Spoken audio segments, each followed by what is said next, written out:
Good afternoon, children. Today we'll continue with our second chapter in history, that is nationalism, and we'll start with the influence of Western education. Western education instilled in the minds of the educated classes the Western ideas of liberty and equality. It also gave them a common language which made it possible for them to understand each other and plan a common program of action. Nationalists drew inspiration from the works of Locke, J.S. Mill, Ruskin, and Voltaire. They were also influenced by the French Revolution and the wars of Italian unification. The battle cry of the French revolutionaries, liberty, equality, and fraternity, enthused Indian activists who quickly became nationalists. The press and the literature played a big role in carrying nationalist ideas to the people. Raja Ram Mohan Roy was the founder of the nationalist journals in India. His Samvad Kaumudi in Bengali, published in 1821, had a distinct nationalist character. Dadabhai Nauroji edited Rast Guftar in Gujarati, and Ishwar Chandra Vidyasagar started Shom Prakash in Bengali in 1858. Many English dailies came into being. Some of these continue to be popular newspapers even today, like the Times of India, Pioneer, Statesman. The Amrita Bazar Patrika started as the Anglo-Bengali Weekly in 1867. It was later converted into an English daily.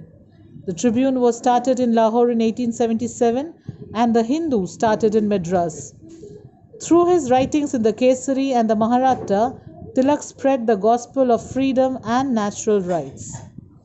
This period further witnessed the production of outstanding works like Bhartendu Harishchandra's play Bharat Durdarsha and Bankim Chandra's novel Anandamat, which has rightly been called the Bible of modern Bengali patriotism.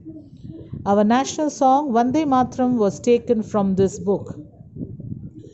The British policy exploited the Indians economically.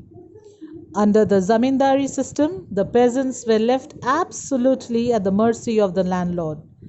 The Raitwari system also was no less harsh than the zamindari system.